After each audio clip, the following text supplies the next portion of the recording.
Ladies and gentlemen, I'm going to address you only by the numbers that are on the back of your badges. Juror number 1, are these your true verdicts? Yes, they are. Juror number 2, are these your true verdicts? Yes.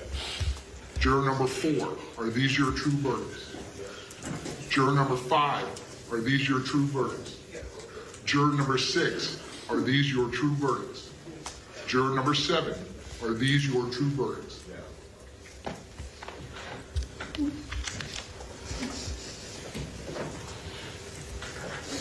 Show your face. Show your face, please, with sugar on top.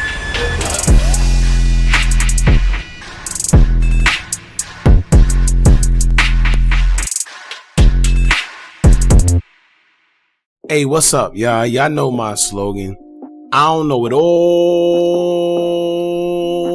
but I know what I've been through. Now, before we get into this video, please make sure you head on down to Instagram and follow us on our official Instagram page at Hookah Anonymous _. Alright, we're able to be a little more explicit, a little more uncensored, and share content freely without running the risk of having our channel terminated. So, once again, make sure you head on down to Instagram and follow us on our official Instagram page at Hookah Anonymous _. Alright, now let's get into what you guys came here to see. Now, this is a very controversial topic we have here because some people feel one way and others feel another when it comes to ex-deputy Scot Peterson and his role as a resource officer who was present during the 2018 mass shooting at Majory Stoneman Douglas High School in Parkland, Florida. Now, Scot Peterson was on trial not because he was one of the mass shooters himself or an accomplice, but he was accused of neglecting kids of the high school as the mass shooting was going on by staying outside of the high school until other officers made their way into the high school to capture the suspect. As a result of his actions, children died, and parents of the victims were blaming Scott's neglect as to the reason so many children passed away. They say that maybe if Scot played his role as an officer in protecting the kids as he was assigned to do, then maybe it would have saved some kids' lives. Sources say that Scott's excuse for not trying to save any of the victims or intervene is because he was close to retirement, and not only that, but he was outside of the school and was unaware of what was going on. Alright, now on Wednesday afternoon of February 14, 2018, 19-year-old Nicholas Cruz will pull off a mass shooting at Majory Stoneman Douglas High School in Parkland, Florida. The same high school he was expelled from for disciplinary reasons and had to enroll elsewhere within the district. Reports say that Cruz took an Uber to the campus on Wednesday, and that's when the massacre began to take place for about 1 hour. Approximately around 2:30 p.m., when the high school was letting students out, equipped with an AR-15 style semi-automatic rifle with multiple magazines, Cruz began shooting outside of the school first as he would make his way inside. 17 people were shot and killed, while 14 others were wounded, and out of those 14, 5 of them suffered life-threatening injuries. Cruz would try to disguise himself in the crowd of fleeing students trying to get away and was briefly caught and arrested in nearby Coral Springs. Heavily armed SWAT team members conducted a class-by-class search to make sure there were no other shooters and to retrieve any bodies before announcing a little after 4 p.m. that the suspect was apprehended via Twitter. Nicholas Cruz would later be charged with 17 counts of premeditated murder, and although the victims' families and others were hoping for the death penalty, Cruz would receive a prison sentence of life without any chances of parole. But here's where the charges on ex-deputy Scot Peterson comes in, because the victim's family were wondering why was it so easy for the kids to be involved in a mass shooting, knowing that officers are usually on campus. Not only that, but why weren't these kids properly protected at all? And these questions stem from the school superintendent, Robert Runcie, stating that at least 2 police cars were typically on campus on a daily basis. So where exactly were they during this mass shooting? Well, this is where the charges against 60-year-old Scot Peterson comes in. Scott will later be arrested and charged with 6 counts of felony child neglect with great bodily harm, 1 count of felony child neglect without great bodily harm, 3 counts of culpable negligence, and 1 count of perjury. Peterson is the only person other than the gunman Nicholas Cruz to be charged in the shooting that took the lives of 17 students. Not because he was an accomplice or anything, but for his services or lack thereof when it came to protecting the children of Majory Stoneman Douglas High School. Now, when Peterson arrived at the 1200 building shortly after the shooting started on February 14, 2018, Peterson was armed and standing 10 feet from the east entrance. Cruz, the gunman, was 70 yards away inside the building, approaching the west entrance, where an unarmed man determined to confront him raced into the building. Cruz shot that same man, who was football coach Aaron Fayez, who fell dead right on the spot. The shots that were fired at the football coach were the first that Peterson heard, but according to his lawyer, he could not tell whether those shots came from inside the building or outside. Peterson was armed but not wearing a bulletproof vest, and instead, he ran from the 1200 building and took cover nearby, reporting shots fired and calling a code red for the Parkland campus. Prosecutors are saying that if Peterson ran into the building in efforts to protecting the children due to him being armed, instead of taking cover, then he would have seen the chaos on the first floor and been in a better position to find and confront, engage, or distract the suspect. However, Peterson has said in interviews and through his attorney that he took cover because the shots could have been coming from outside the 1200 building. The sound of gunfire echoing off nearby buildings created confusion amongst other responding officers and witnesses, some of whom appeared to believe the shots came from as far away as the football field on the other side of the campus. This helped Peterson's alibi because there's other witnesses that was on the scene who also said they were confused in pinpointing the location of the gunshots.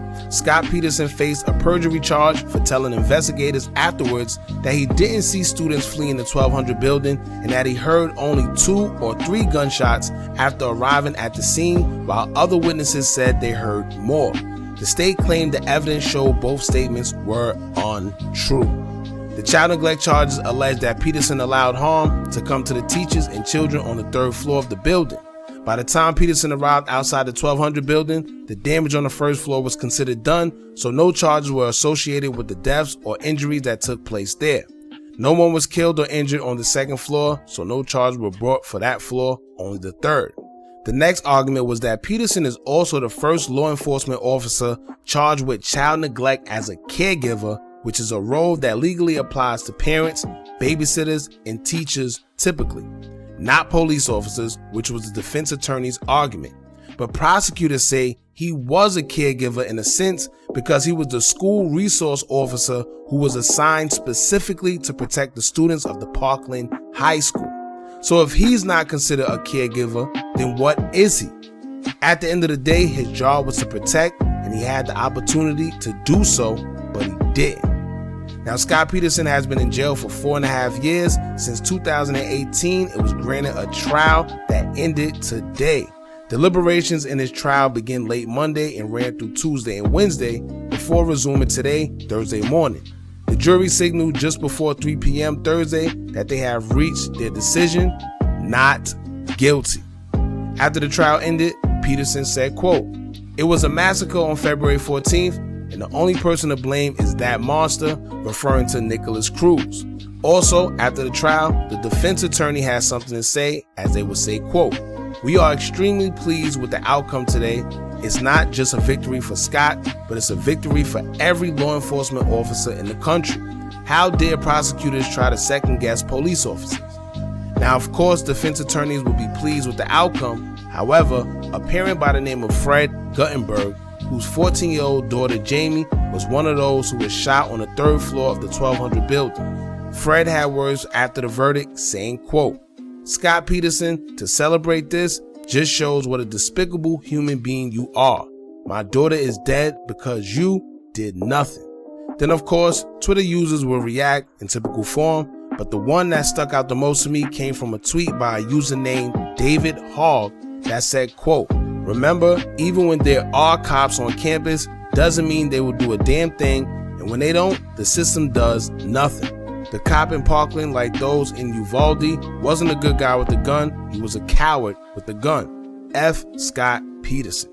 Sheesh. Now, Broward County State Attorney Harold Pryor also had some words after the verdict, as he would say, quote, "Scot Peterson's inaction and the misinformation he provided to law enforcement officers had a dire impact on the children and adults who died or were injured on the 3rd floor of the 1200 building.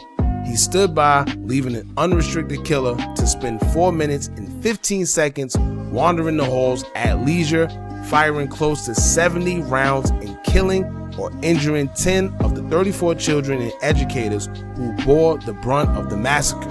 The evidence showed he stood in one safe spot for more than 40 minutes while the victims on the third floor were killed and injured, and while other law enforcement officers took action.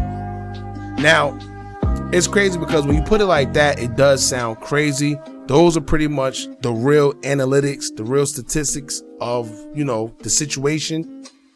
I never really thought of it like that because they didn't break it down in the case.